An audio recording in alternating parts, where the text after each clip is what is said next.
Who is there? Come in. Pardon this intrusion. I am a traveler in want of a little rest. Enter, and I will try in what manner I can relieve your wants. But unfortunately, my children are from home, and as I am blind, I am afraid I shall find it difficult to procure food for you. Do not trouble yourself, my kind host. I have food. It is warmth and rest only that I need. I am now going to claim the protection of some friends whom I sincerely love, and of whose favor I have some hopes. I am an unfortunate and deserted creature. I look around, and I have no relation or friend upon earth. These amiable people to whom I go have never seen me, and know little of me. I am full of fears, for if I fail there, I am an outcast in the world forever. Do not despair. To be friendless is indeed to be unfortunate. But the hearts of men are full of brotherly love and charity. Rely, therefore, on your hopes. And if these friends are good and amiable, do not despair. They are kind. They are the most excellent creatures in the world. But a fatal prejudice clouds their eyes, and where they ought to see a feeling and kind friend, they behold only a detestable monster. That is indeed unfortunate, but if you are really blameless, cannot you undeceive them? I am about to undertake that task, and it is on that account that I feel so many overwhelming terrors. I tenderly love these friends. I have, unknown to them, been for many months in the habits of daily kindness towards them. But they believe that I wish to injure them, and it is that prejudice which I wish to overcome. Where do these friends reside? Near this spot. If you will unreservedly confide to me the particulars of your tale, I perhaps may be of use in undeceiving them. I am blind and cannot judge of your countenance, but there is something in your words which persuades me that you are sincere. I thank you, and accept your generous offer. You raise me from the dust by this kindness, and I trust that, by your aid, I shall not be driven from the society and sympathy of your fellow creatures. May I know the names and residence of those friends? You and your family are the friends whom I seek.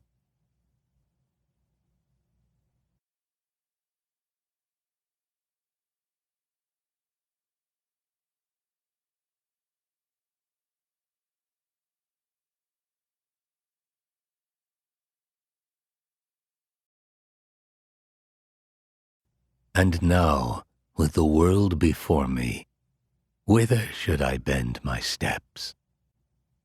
I resolved to fly far from the scene of my misfortunes. But to me, hated and despised, every country must be equally horrible.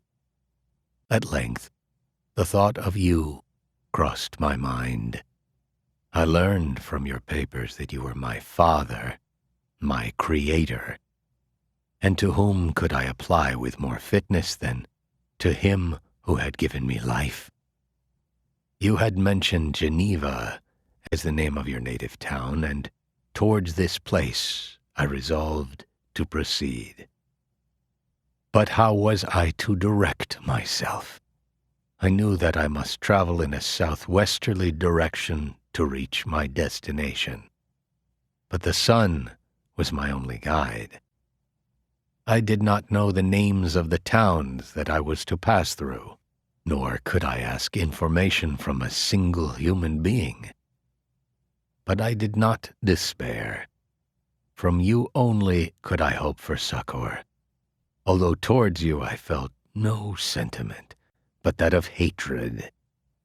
Unfeeling, heartless creator, you had endowed me with perceptions and passions, and then cast me abroad, an object for the scorn and horror of mankind.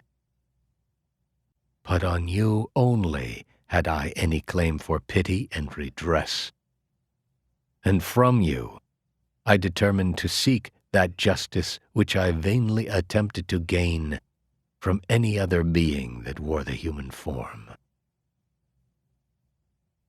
My travels were long, and the sufferings I endured intense.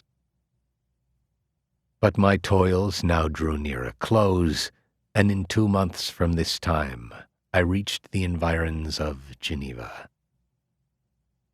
It was evening when I arrived, and I retired to a hiding place among the fields that surround it, to meditate in what manner I should apply to you. I was oppressed by fatigue and hunger, and far too unhappy to enjoy the gentle breezes of evening, or the prospect of the sun setting behind the stupendous mountains of Jura. At this time, a slight sleep relieved me from the pain of reflection, which was disturbed by the approach of a beautiful child who came running into the recess I had chosen with all the sportiveness of infancy. Suddenly, as I gazed on him, an idea seized me that this little creature was unprejudiced, and had lived too short a time to have imbibed a horror of deformity. If, therefore, I could seize him and educate him as my companion and friend, I should not be so desolate in this peopled earth. Urged by this impulse, I seized on the boy as he passed and drew him towards me. As soon as he beheld my form, he placed his hand before his eyes and uttered a shrill scream. I drew his hand forcibly from his face and said, "Child, what is the meaning of this? I do not intend to hurt you. Listen to me." He struggled violently. Let me go! Monster! Ugly wretch! You wish to eat me and tear me to pieces! You are an ogre! Let me go, or I will tell my papa! Boy, you will never see your father again. You must come with me. Hideous monster! Let me go! My papa is a syndic! He is M. Frankenstein! He will punish you! You dare not keep me! Frankenstein.